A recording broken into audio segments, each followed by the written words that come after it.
今天来到永乐饭店，是粉丝推荐过来的。我来的比较早，粉丝也说来早一点好一点。我10点55分来想来讲个趴活，没想到前面已经有33桌了，就感觉很委屈。下次你们要来吃也得早一点。它很有趣，这里卖水果的都围在这里，就说明他们这里人气旺啊。你看门口坐一排。先不说那么多了，进去跟我尝一下。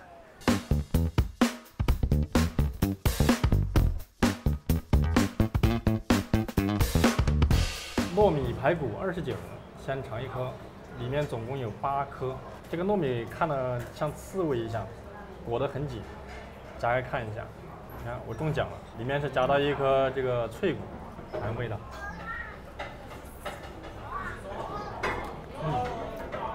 这个肉特别入味，有点粘嘴。这个是一个咸香味型，只放葱姜，还有盐、酱油这一类的，然后再调一个色。这糯米是经过泡了之后，然后再腌在这个排骨上面，然后就拿去蒸。这个大概是蒸了2个小时左右。为什么说2个小时？因为这个肉是很软的，然后它腌也腌得很透。经常有网友做这个菜会这个糯米会夹生，是怎么回事？糯米夹生，那你得泡呀。就是说这个糯米要泡起来，让它吸水，不泡直接弄下去蒸，中间夹生的，你别说2个小时，让你蒸1天1夜，你也蒸不熟。29块钱怎么样？性价比？29块钱，这里排骨的话8坨，大概在4两左右。现在的排骨10多20块钱1斤，算起来的话性价比比较高，这个菜值得推荐。脆皮糖醋鱼49，1、2、3、4、5、6，每边都是6刀，尝一下这个肉怎么样？这个肉尝一下看脆不脆？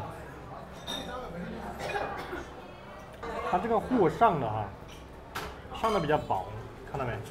薄薄的一层，而且跟鲁菜还有一个最大的区别，它这个是上的干淀粉，鲁菜是上的一层浆，皮上面稍微有点软糯，边边角角这些火候到的地方才够脆。然后这个鱼也比较新鲜，你看这个肉是比较活泛的，肯定是今天杀的，也不可能是现杀。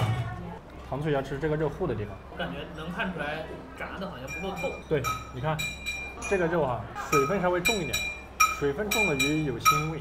我尝一个，真的是有腥味。这个做法是传统的川菜做法，撒的是干淀粉，先用湿淀粉走一遍全身，然后再撒上干淀粉，再拍一下粉下去炸。我觉得炸草鱼也是要把鱼子撑开，油能够进去，它就炸得比较透，鱼就没那么腥。再看一下这个汁水，这个汁你看勾成了2流芡。糖醋鱼实际上是不能勾得这么浓的，它这个比例酸味更重一些，甜味略少。调味呢是用了盐、酱油、醋、糖，应该就是这些。但是45块钱，应该说性价比还是不错吧？45块钱性价比非常高啊！但是我要说一个但是，它这个店开在什么地方，是吧？租金肯定贵不了。你要是说租金这个地方租金超过5万，这道菜卖不了，它利润支撑不起来。干腰合炒29块，你看这个刀工就比鲁菜的稍微粗犷一点但是没有关系，我们川菜注重的是调味。这是切的3刀段，这是切3刀，第4刀的时候把它切断，腰花一样。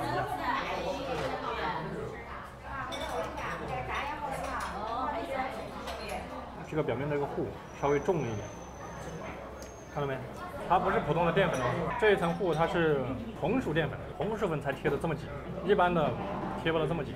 腰花的脆度有一点点腰子本该有的味道。这个菜29，是个家常味，咸鲜微辣，配料有木耳、豆瓣酱、葱姜蒜，还有这个软浆叶放到这里面估计是为了配颜色跟紧腻的。然后尝一块猪肝。这个猪肝这一层糊稍微厚了一些，应该它是跟这个腰子是一起下锅的。我们这道菜有几个炒法，就是比较麻烦的一个炒法呢，是先用猪肝码好，为了下锅，热锅冷油去把它滑熟。猪肝需要低温滑才嫩，腰子是需要高油温下去醋一下，然后让里面突然成熟，吃起来就是脆的口感。很多网友就说这个是成都第一，成都第一干腰合炒。成都几千万人口你要说它都第一的话，那我首先我是持一个怀疑的一个态度。大家不要去看一些夸大其词的一些宣传，实际上可能店家也非常恼火。你把他说的什么入口即化呀，又香又嫩啊，好吃的不得了，你来一吃，达不到你的预期，你会觉得是这个老板他后面菜品是不是做差了？其实没有的，大家一定要有一个真实客观的去评价这个菜。所以说它的味道还是很不错，对吧？味道上面呢中规中矩，没有什么特别突出的。你想家常味你能突出什么？对吧？你是麻呀、辣呀，还是鲜啊？还是你食材非常非常好啊？味道呢比较下饭。如果是来的游客呢，吃这个菜不会掉到坑里面，在这个价位里面值得推荐。就是这样，丸子汤26块钱10个丸子，我先喝一口汤，尝一下。就是一个很普通的一个番茄，把皮，看一下去了皮没有？啊，去了皮的啊，整个番茄放进去煮，吃的是这一股鲜甜味啊。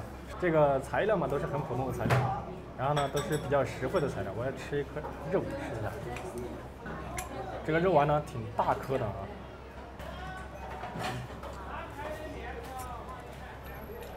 这个丸子啊，它下了功夫了。这个丸子你看，它瘦肉是很细的，里面带着肉筋，然后呢里面有肥肉，但是肥肉它是切的小颗粒，口感非常好。吃不惯肥肉的，可能就要小心点了。这个有点闷，有点腻。但是你能吃肥肉的话，那就没问题，这就会很好吃。10颗丸子的肉加起来估计有差不多4两到6两之间，性价比呢中等，味道就是个咸鲜微酸。宫保鸡丁29，辣椒是炸过的，传统做法啊。这个有花椒，来看一下红花椒，看到没？然后有葱粒、姜片，然后吃一块肉。这个是鸡腿肉，这个又腌得很嫩。它这个菜做得好的地方就是醋把糖给压住了，小粒之口。你看，见油不见汁。这个汁去哪儿了？被包裹在了这个鸡丁上面去了。然后看一下这花生米，